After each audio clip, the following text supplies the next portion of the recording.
Halo semuanya, kalian pernah nggak sih kepikiran kenapa generasi milenial dan Gen Z itu kayak punya pola pikir keuangan yang beda banget?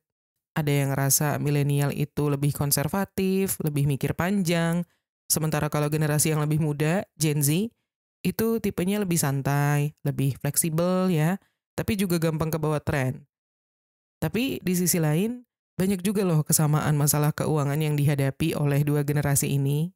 Nah, di episode kali ini kita akan bahas nih persamaan dan perbedaan tantangan finansial antara milenial dan Gen Z secara umum. Dari soal rumah, gaya belanja, sampai cara melihat karir dan investasi. Mana yang lebih menguntungkan, mana yang lebih bikin boros, dan yang paling penting, pelajaran apa yang bisa kita ambil untuk mengatur keuangan dengan lebih bijak. Oke, stay tune karena ini bakal relate banget sama kehidupan kalian sehari-hari. Oh iya, ngingetin aja kalau generasi milenial itu yang lahirnya di antara tahun 1980 sampai 1996 ya. Sementara kalau Gen Z itu yang kelahiran tahun 1997 sampai 2010. Sip, kita bahas ya, mulai dari persamaan tantangan keuangannya dulu nih. Yang pertama itu adalah harga barang dan biaya hidup naik, tapi gaji segitu-segitu aja. Kalau kita ngomongin keuangan milenial dan Gen Z, ini ada satu fakta pahit yang harus kita hadapi sama-sama. Harga barang dan biaya hidup tuh naik terus, tapi gaji ya segitu-segitu aja stagnan gitu. Ini bukan cuma perasaan doang, datanya ada. Coba deh kalian cek harga kopi susu yang dulu mungkin beberapa tahun lalu itu cuma sekitar 18 ribuan, sekarang bisa sampai 30 ribu. Harga kos-kosan yang dulunya sejuta, sekarang 2 juta pun susah untuk dapat yang layak. Ya tergantung daerahnya juga sih. Nah, masalahnya itu bukan cuma di harga yang naik, tapi juga daya beli kita yang makin tergerus. Kalau dulu dengan gaji UMR bisa hidup dengan cukup nyaman, sekarang rasanya kayak UMR itu cuma cukup buat bertahan hidup aja. Bahkan kalau kita bandingin sama generasi sebelumnya, misalnya generasi boomers atau generasi X ya, mereka tuh dulu bisa beli rumah dengan gaji pas-pasan. Nah, kalau sekarang gaji pas-pasan buat DP rumah aja susah ya. Nah, dampaknya banyak nih milenial dan Gen Z yang jadi susah nabung. Orang dulu mungkin bisa menyisihkan 20% dari tabungan gitu ya. Tapi kalau generasi sekarang, milenial dan Gen Z khususnya, jangankan nabung. Bisa bayar semua kebutuhan tanpa ngutang aja udah alhamdulillah gitu kan. Next, persamaan yang kedua, tekanan sosial dan FOMO di media sosial. Nah ini nih yang bikin makin kacau. Kalau di zaman dulu sebelum media sosial jadi sangat booming, orang tuh belanja karena butuh. Tapi kalau di zaman sekarang, belanja tuh lebih sering karena FOMO. Setiap kali scroll TikTok atau Instagram gitu kan, selalu aja ada tren baru. Baju ini lagi viral, tempat nongkrong ini wajib dikunjungi. Skincare ini bikin glowing dalam 7 hari. Pokoknya semuanya kelihatan wajib punya. Dan parahnya, ini bukan cuma masalah keinginan pribadi doang, tapi juga tekanan sosial ya. Kalau circle pertemanan kita hedon, nongkrong di tempat fancy, pakai barang-barang yang branded, mahal, secara nggak sadar kita jadi juga ikut-ikutan gitu. Kalau nggak ikut, takut dianggap nggak update atau kere. Ini yang bikin banyak dari kita akhirnya belanja secara impulsif. Uang yang seharusnya bisa ditabung, malah habis untuk ikut-ikutan tren yang umurnya cuma sebentar. Makanya nih banyak milenial dan Gen Z yang akhirnya cari shortcut, cicilan dan pay later. Dan ini membawa kita ke masalah yang ketiga, yaitu budaya cicilan dan pay later yang makin gila-gilaan. Dulu kalau mau beli barang, kita kan harus nabung dulu. Sekarang nggak perlu nabung karena udah ada teknologi yang namanya beli sekarang bayar nanti. Yang lebih bahaya adalah ini bukan cuman buat barang-barang yang mahal kayak handphone atau laptop gitu ya, tapi buat hal-hal receh juga. Bayangin ada di antara kita yang beli kopi 50 ribu pakai pay later. Nah ini, milenial sama Gen Z ini sama-sama kena jebakan cicilan dan pay later. Tapi bedanya, milenial ini mungkin umumnya lebih pakai cicilan untuk kebutuhan besar kayak motor atau gadget untuk kerja gitu ya. Sedangkan kalau Gen Z itu tipikalnya lebih santai pakai untuk hal-hal kecil yang sebenarnya bisa ditunda. Nah, masalahnya pay later ini kelihatannya ringan, tapi kalau dikumpulin, total cicilannya bisa lebih gede dari gaji. apalagi kalau sampai telat bayar, bunganya bisa bikin nangis. Dan kalau kita bahas dari sisi syariah, banyak yang beranggapan bahwa sistem paylater ini jatuhnya riba karena ada bunga atau denda kalau telat bayar. Nah, gimana dong solusinya? Oke, kalau mau yang lebih aman dari sisi agama, pilih paylater yang sistemnya syariah sih, tanpa bunga dan tanpa denda gitu ya. Tapi kalau bisa sih, yang paling ideal ya belajar mengontrol diri supaya nggak terjebak paylater sama sekali. Next, persamaan yang keempat, kurangnya edukasi keuangan dari kecil. Kalau kita flashback ke zaman sekolah, pelajaran yang kita dapat tuh macem-macem banget kan. Dari rumus Pythagoras, sejarah kerajaan Majapahit, sampai anatomi tubuh manusia gitu kan. Tapi ada satu hal penting yang nggak pernah benar-benar diajarin, yaitu cara mengatur keuangan pribadi. Milenial dan Gen Z ini sama-sama tumbuh di sistem pendidikan yang kurang peduli sama financial literacy. Coba bayangin kalau dulu kita diajarin gimana caranya budgeting, bedanya kebutuhan sama keinginan, atau bahkan cara investasi yang aman, mungkin banyak dari kita yang nggak bakal kebingungan pas masuk dunia kerja.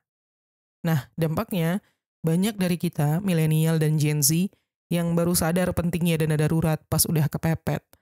Baru mikirin investasi pas lihat teman udah cuan. Baru ngerti konsep utang sehat setelah keburu kena cicilan berbunga tinggi. Jadi singkatnya, kita tuh sering belajar dari kesalahan. Padahal kalau dari awal sudah paham, banyak keputusan finansial yang bisa lebih terarah. Terus juga ya, yang lebih parah, kurangnya edukasi ini bikin kita rentan terkena jebakan keuangan. Kayak investasi bodong ataupun pinjol ilegal misalnya. Buktinya, setiap tahun masih banyak aja tuh orang yang kena tipu skema Ponzi, MLM, berkedok investasi, sampai judi online yang dibungkus ala-ala trading. Semua ini terjadi karena kita nggak dikasih dasar pemahaman yang kuat ya soal keuangan sejak dini.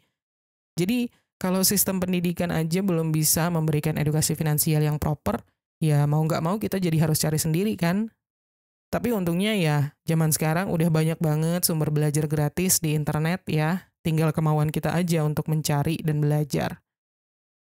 Next, persamaan kelima antara milenial dan Gen Z dalam hal tantangan finansial, yaitu susah punya rumah di Indonesia. Dulu orang tua kita sering bilang kayak, kerja yang benar biar nanti bisa beli rumah. Ya, nggak salah sih. Tapi kalau kita lihat kondisi sekarang nih, kayaknya saran itu udah nggak relevan lagi deh. Karena realitanya, beli rumah sekarang itu jauh lebih susah dibanding zaman dulu. Karena kita sama-sama tahu ya, harga rumah itu naik jauh lebih cepat dibanding kenaikan gaji kita.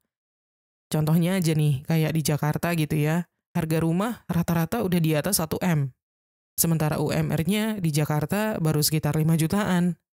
Artinya, kalau mengandalkan gaji doang dan menabung 100% pun, kita butuh lebih dari 16 tahun untuk bisa beli rumah secara cash. Dan itu kalau harga rumahnya nggak naik lagi kan. Milenial udah lebih dulu ngerasain ini, tapi Gen Z juga bakal ngalamin hal yang sama, bahkan mungkin lebih parah. Kalau dulu milenial, terutama yang generasi-generasi awal, masih sempat kan ngerasain bisa dapat rumah dengan cicilan yang lebih masuk akal. Sekarang, DP makin mahal, cicilan makin berat, dan bunga KPR makin tinggi. Jadi dampaknya banyak dari kita yang akhirnya memilih untuk sewa aja dulu gitu kan.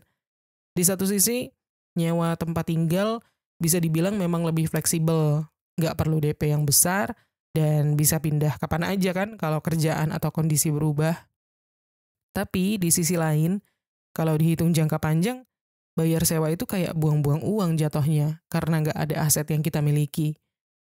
Beberapa orang akhirnya mencoba investasi dulu biar nanti hasilnya bisa buat beli rumah gitu kan. Jadi daripada bingung soal kapan bisa beli rumah, mending kita fokus dulu cari cara untuk mengembangkan uang. Karena ya mau milenial atau Gen Z, tantangan keuangannya sama aja. Beli rumah itu udah susah, tapi bukan berarti nggak mungkin ya. Next, persamaan yang keenam, generasi sandwich punya tanggung jawab finansial ke keluarga. Milenial dan Gen Z ini punya satu beban finansial yang sama, yaitu menjadi ATM berjalan buat keluarga. Ya, kita ini orang Indonesia banyak banget ya yang terjebak di generasi sandwich. Harus menanggung hidup orang tua, adik, atau bahkan keponakan, tapi sambil tetap memikirkan kehidupan sendiri. Penyebabnya ya karena banyak dari orang tua kita dulu nggak punya cukup tabungan pensiun atau aset yang bisa menopang hidup mereka di usia tua. Jadi ketika mereka nggak bisa lagi kerja secara produktif, yang harus turun tangan ya mau nggak mau kita sebagai anak-anaknya. Apalagi kalau dalam keluarga ada adik-adik yang masih sekolah gitu kan, otomatis kita juga jadi orang tua kedua buat mereka. Dan kalau kita lihat data, menurut survei yang dilakukan oleh Litbang Kompas di tahun 2022, ada sekitar 67% masyarakat berusia produktif alias sebanyak 56 juta orang Indonesia yang tergolong sebagai generasi sandwich. Itu artinya lebih dari separuh milenial dan Gen Z nggak bisa fokus ke tujuan finansial pribadi karena harus berbagi penghasilannya ke rumah. Nah, dampaknya bisa jadi susah menabung dan investasi ya, karena uang yang seharusnya bisa untuk dana darurat atau investasi malah habis untuk kebutuhan keluarga. Belum lagi hidup paycheck to paycheck. Gaji datang tapi langsung keluar lagi, habis lagi. Nggak ada yang tersisa untuk diri sendiri. Dan juga tekanan mental ya. Stres karena di satu sisi pengen mandiri, tapi di sisi lain nggak tega melihat keluarga kesusahan. Nah, pertama, kalau bisa cari cara biar keluarga juga bisa punya pemasukan sendiri. Misalnya, ajak orang tua untuk jualan online atau investasi di usaha kecil yang bisa mereka jalankan. Kedua, atur keuangan pakai prinsip alokasi keuangan ya, misalnya 50-30-20, di mana 50% untuk kebutuhan pribadi, 30% untuk keinginan, dan 20% untuk tabungan atau investasi, termasuk buat bantu keluarga. Karena kalau kita nggak tegas mengatur keuangan, ujung-ujungnya kita yang bakal terjebak dalam siklus yang sama. Nggak punya tabungan, nggak bisa pensiun, dan nanti anak-anak kita yang bakal jadi generasi sandwich berikutnya. Next, persamaan yang ketujuh, gaya hidup nongkrong dan jajan yang nggak bisa ditinggalin. Nongkrong tuh udah kayak budaya deh di Indonesia. Kayaknya kalau seminggu aja nggak nongkrong, ada yang kurang rasanya. Dan baik milenial maupun Gen Z, ini sama-sama nggak bisa jauh dari yang namanya cafe hopping, brunch estetik, dan nyobain tempat viral yang baru buka. Tapi masalahnya kita sering lupa kalau ini tuh bocor halus keuangan. Kalau di total, pengeluaran untuk nongkrong bisa lebih besar daripada kebutuhan lain yang lebih penting. Misalnya nih, kita coba hitung ya, kopi susu kekinian harganya 30.000. Makan di kafe yang fancy, ngabisin 100.000. Nongkrong 2-3 kali seminggu, jadinya 300-500.000. Nah, sebulan bisa jadi 1,5 juta sampai 2 juta. Dan ini baru buat nongkrong doang ya, belum termasuk jajan online, ongkir, atau biaya parkir yang nggak berasa. Menurut temuan Financial Fitness Index atau FFI di tahun 2024 kemarin, 80% anak muda sekarang, which is milenial dan Gen Z ya, di Indonesia, itu menghabiskan uang untuk ngikutin gaya hidup teman, alias karena FOMO. Bahkan di sisi lain, 30% anak muda tuh menabung untuk gaya hidup, atau dalam kata lain ya untuk kesenangan jangka pendek ya. Artinya, banyak dari kita yang gajinya kepake untuk hal-hal yang nggak selalu esensial. Nah, dampaknya adalah, pertama, gaji jadi habis tanpa tersisa, ujung-ujungnya nunggu gajian lagi sebelum bisa belanja. Terus juga nggak sadar masuk ke utang yang kecil-kecil, misalnya kayak pakai paylater untuk nongkrong, yang kalau dikumpulin bisa jadi beban besar. Belum lagi, kesempatan investasi jadi terbuang ya. Duit yang seharusnya bisa berkembang, malah hangus buat jajan dan kebutuhan-kebutuhan yang nggak esensial. Sebenarnya memang nongkrong itu nggak salah, karena ini juga bagian dari sosialisasi. Tapi yang bahaya adalah kalau kita nggak sadar sama batasan. Nah, solusinya, terapin budget khusus untuk hiburan. Misalnya dari total gaji, alokasiin 10-15% untuk nongkrong, dan kalau udah habis, ya tahan diri dulu sampai bulan depan. Atau kalau mau yang lebih strategik, cari alternatif nongkrong yang lebih hemat. Ngopi di rumah kek, bikin potluck bareng temen, atau cari tempat nongkrong yang gratis, kayak taman kota misalnya. Yang penting kan tetap bisa have fun tanpa bikin dompet menangis ya. Nah, Kalau itu tadi ada 7 persamaan tantangan yang umumnya dihadapi sama milenial dan Gen Z. Sekarang kita move on ke perbedaan ya. Perbedaan yang pertama yaitu mindset tentang pekerjaan dan penghasilan.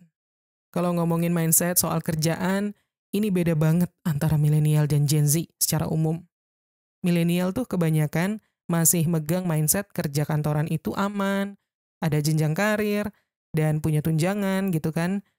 Makanya mereka cenderung lebih loyal nih sama satu perusahaan dan mau naik pangkat pelan-pelan. Sementara kalau Gen Z, ini kebanyakan udah males banget sama kerja 9 to 5 yang monoton. Gen Z itu lebih eksploratif, nyari yang fleksibel, bahkan lebih banyak yang milih untuk jadi freelancer atau content creator, atau bahkan buka bisnis sendiri sejak masih muda. Nah, terus dampak keuangannya gimana nih? Kalau milenial itu cenderung lebih stabil ya, karena mereka punya penghasilan tetap setiap bulan, tapi minusnya adalah gajinya sering stagnan dan susah untuk naikin income secara drastis. Sementara kalau Gen Z karena lebih fleksibel, jadi bisa dapat banyak dari berbagai sumber, tapi juga lebih rentan penghasilan naik turun ya. Kalau bulan ini dapat cuan gede, bulan depan bisa aja seret. Jadi kalau milenial itu kuat di stabilitas, Gen Z menangnya di potensi cuan yang lebih gede kalau bisa manfaatin peluang. Tapi ya itu tadi, risikonya juga lebih tinggi.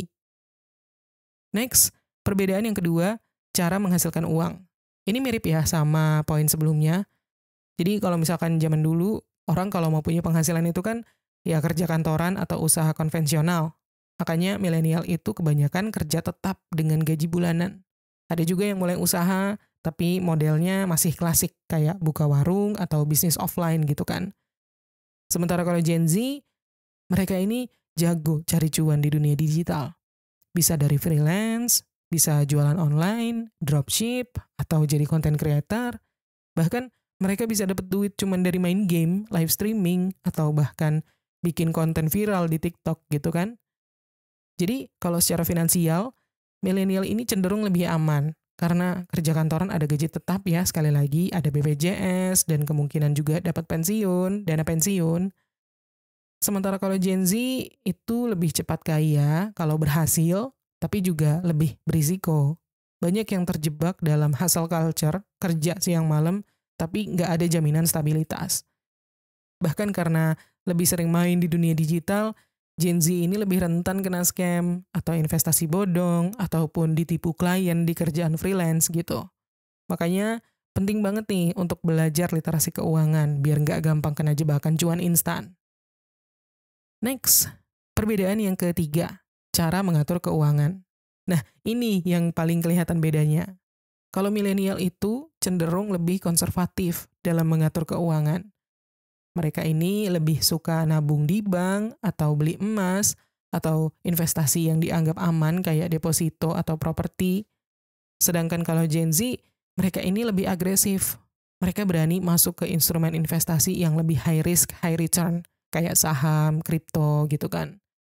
Mereka juga lebih melek finansial sejak awal, jadi udah bisa ngomongin diversifikasi, compound interest, dan passive income. Tapi karena mereka lebih berani, ya risikonya juga lebih besar gitu. Sekali lagi, milenial itu lebih stabil, tapi pertumbuhan duitnya lambat. Sedangkan kalau Gen Z bisa cuan besar, tapi juga bisa rugi besar. Jadi kalau milenial itu lebih pilih main aman, Gen Z lebih berani ngambil risiko ya. Tapi ujung-ujungnya bukan siapa yang lebih baik dari siapa ya. Yang paling penting tetap punya strategi biar nggak ngeluarin duit aja, tapi juga bisa mengembangkan aset ya. Next, perbedaan yang keempat, kebiasaan konsumtif. Nah, kalau kita ngomongin soal kebiasaan belanja, ini kelihatan banget bedanya antara milenial dan Gen Z. Milenial itu cenderung lebih suka belanja barang fisik. Misalnya, nabung buat beli gadget, mobil, rumah, atau barang-barang mahal yang bisa dipakai dalam waktu lama. Sementara kalau Gen Z itu, banyak yang lebih fokus sama konsumtif ke digital experience. Pokoknya untuk hal yang sifatnya digital atau nggak kelihatan secara fisik gitu ya. Kayak game, langganan streaming, top up aplikasi, beli item di game, atau malah donasi ke konten creator favoritnya. Memang nggak semua sih, nggak bisa digeneralisir, tapi inilah sisi baru dari Gen Z yang lebih dekat sama dunia digital ya. Nah, terus dampak keuangannya, kalau di milenial itu walaupun boros, jatuhnya masih lebih kelihatan pengeluarannya. Jadi mereka ini beli barang dan barangnya masih bisa dijual lagi kalau kepepet. Sementara kalau Gen Z jatuhnya lebih bahaya ya, karena pengeluaran mereka ini lebih nggak terasa. Langganan ini itu, donasi ke streamer, beli skin game, pas dicek rekening, udah jebol aja. Apalagi sekarang semuanya serba digital kan. Cuman dengan sekali klik, duit bisa langsung kepotong. Makanya Gen Z ini lebih gampang kehilangan kontrol dalam spending. Kalau nggak hati-hati, ini bisa bikin keuangan bocor alus tanpa sadar. Next, perbedaan yang kelima, pengaruh media sosial terhadap keuangan. Kalau milenial dulu, terutama yang mungkin generasi-generasi awal ya, pengaruh belanjanya itu biasanya kebanyakan adalah dari TV atau majalah, koran. Sedangkan Gen Z benar-benar hidup di era digital, media sosial. Sekarang setiap kali scroll TikTok, pasti ada aja barang baru yang katanya wajib punya gitu. Review, unboxing, promo flash sale, semua berseliweran di timeline. Nah, dampaknya Gen Z ini biasanya lebih gampang ke-trigger untuk belanja impulsif. Ada tren baru, FOMO, langsung check out. Sedangkan kalau milenial, mungkin kebanyakan lebih kebal ya, karena nggak terbiasa sama algoritma media sosial yang agresif kayak sekarang. Tapi yang bikin makin bahaya tuh sebenarnya adalah sekarang ada banyak skema marketing yang bikin kita lebih gampang belanja. Dulu kalau mau beli sesuatu, minimal masih mikir-mikir dulu kan, karena harus transfer dulu atau gesek kartu, repot lah prosesnya. Nah, zaman sekarang cuma scan QR atau klik bayar dengan pay later, udah bisa beli. Jadi, kalau nggak punya self-control yang kuat, Gen Z ini bisa susah banget buat nabung. Uangnya habis buat ngikutin tren, bukan buat investasi atau tabungan jangka panjang. Next, perbedaan yang keenam, sikap terhadap utang dan cicilan. Ini juga ada beda banget ya antara dua generasi. Jadi kalau milenial itu rata-rata lebih berhati-hati soal utang, karena mereka ini tumbuh dengan mindset kalau utang itu harus untuk sesuatu yang besar dan produktif, kayak beli rumah atau modal usaha gitu. Sementara kalau Gen Z, ini umumnya lebih santai dalam hal utang untuk hal-hal kecil. Bahkan pay later sekarang udah jadi kayak gaya hidup gitu ya. Jajan-jajan, beli baju, bahkan langganan aplikasi pun bisa dicicil dengan pay later. Nah, dampaknya, kalau di milenial, karena mereka ini lebih condong untuk utang buat kebutuhan yang besar, jadi mereka lebih memperhitungkan beban cicilan dalam jangka panjang. Sedangkan kalau Gen Z, ini cenderung lebih rentan terjebak sama utang kecil yang lama-lama bisa menumpuk jadi besar. Kalau nggak dikontrol, awalnya cuma cicilan kecil-kecil, tapi karena banyak, akhirnya memberatkan juga. Banyak juga yang pakai pay later atau kartu kredit tanpa sadar bunga dan dendanya gede gitu ya. Kalau telat bayar, ya utang malah makin bengkak. Akhirnya jadi lebih gampang kena jerat utang konsumtif yang bikin cash flow jadi berantakan. Makanya penting banget nih untuk mengerti konsep utang yang sehat. Kalau dipakai buat hal-hal yang produktif, utang bisa jadi leverage untuk naik level finansial. Tapi kalau buat hal-hal konsumtif yang nggak ada nilai tambahnya, ya siap-siap aja terjebak utang terus-menerus. Next, perbedaan yang ketujuh, pola pikir tentang punya rumah. Nah ini perbedaan yang sering jadi bahan perdebatan sih antara milenial dan Gen Z ya. Milenial itu kebanyakan masih kekeh sama mindset punya rumah. Karena mereka ini tumbuh dengan anggapan kalau sukses itu ya harus punya properti sendiri, bukan kontrak terus. Makanya banyak dari mereka yang rela ngambil KPR panjang-panjang puluhan tahun demi bisa punya rumah sendiri. Nah, kalau Gen Z, mereka ini lebih santai soal ini. Banyak yang mikirnya ngapain repot-repot beli rumah kalau bisa sewa aja gitu kan. Apalagi harga rumah sekarang udah makin nggak masuk akal, terutama di kota-kota besar. Uang DP bisa dipakai buat investasi lain yang lebih fleksibel. Jadi, kalau kita ngomongin dampaknya ke finansial, bagi milenial, biasanya mereka ini lebih terbebani cicilan jangka panjang.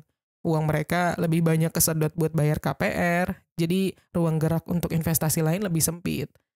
Sedangkan untuk Gen Z, mungkin memang lebih fleksibel secara finansial. Karena ya nggak ada cicilan rumah, mereka bisa bebas mengalokasikan uang ke aset lain gitu. Tapi bukan berarti nggak ada sisi negatifnya juga ya. Kalau nggak punya properti, Gen Z atau siapapun itu dari kita harus siap menghadapi kenaikan harga sewa setiap tahun. Dan kalau pas udah tua, pas udah masuk usia pensiun nanti, ternyata masih ngontrak, artinya harus punya sumber income yang stabil terus-menerus. Sementara kalau milenial, meskipun nyicil bertahun-tahun gitu ya, minimal di usia tua, mereka udah punya tempat tinggal sendiri. Ini bagi yang KPR ya tentunya. Next, perbedaan yang ke-8, cara belanja. Ini juga beda banget. Kalau milenial itu banyak yang masih punya kebiasaan belanja langsung, datang ke toko gitu ya, lihat barang, coba dulu, baru bayar. Jadi mereka ini lebih berhati-hati dan lebih mempertimbangkan sebelum beli sesuatu. Sementara itu, kalau Gen Z, ini lebih cenderung udah full online shopping. Tinggal buka marketplace, scrolling, klik beli, beres. Jadi artinya, satu kali klik aja bisa bikin dompet langsung menipis. Untuk dampak keuangannya, untuk milenial mereka ini lebih kecil risikonya belanja impulsif ya, karena mereka lebih suka melihat barang dulu sebelum beli, melihat barang secara langsung maksudnya. Sedangkan untuk Gen Z, lebih cenderung gampang terjebak sama fake discount, flash sale, dan FOMO. Kadang bisa sampai beli barang yang nggak butuh cuman karena ngelihat harga turun 90%, padahal harga aslinya udah dinaikin dulu. Memang belanja online itu enak, praktis, cepet, nggak ribet gitu ya. Tapi ya di satu sisi bahaya juga kan, karena nggak terasa uang keluar terus. Apalagi kalau kita sering pakai fitur kayak pay later atau COD, bisa-bisa pas akhir bulan, kita baru sadar duit kita udah habis. Dan perbedaan yang ke-9 adalah sikap terhadap karir dan work-life balance. Milenial itu generasi yang benar-benar digenjot buat kerja keras. Mirip-mirip lah sama generasi sebelumnya, generasi X. Jadi mindset mereka ini kebanyakan masih yang kerja lembur itu tanda dedikasi. Naik jabatan harus mulai dari bawah. Dan kalau mau sukses, ya harus kerja gila-gilaan gitu. Nah, kalau Gen Z, mereka ini lebih santai dan lebih peduli sama work-life balance. Mereka nggak mau terjebak sama kerjaan yang toksik atau bikin burnout gitu ya, nggak sehat buat mental mereka. Jadi makanya banyak yang lebih memilih untuk bekerja remote, freelance, atau bahkan jadi content creator supaya bisa kerja sesuai dengan passion. Nah, akibatnya untuk milenial, secara keuangan mungkin lebih cepat naik gaji dan jabatan karena mereka all out di karirnya. Tapi di sisi lain, mereka juga lebih rentan sama stres dan kurang menikmati hidup gitu ya. Sedangkan kalau Gen Z, mungkin mereka bisa lebih bahagia karena nggak mau terjebak hustle culture kayak milenial gitu. Tapi bisa jadi lebih lambat secara finansial.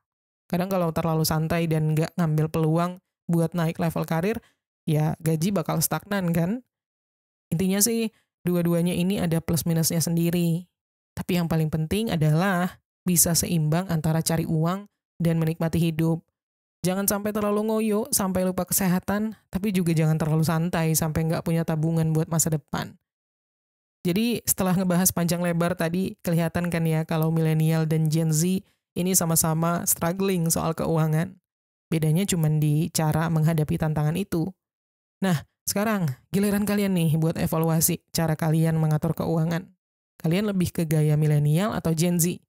Dan yang paling penting, apakah kalian selama ini bikin keuangan kalian makin sehat atau malah makin boncos? Coba kasih tahu pendapat kalian di kolom komen ya.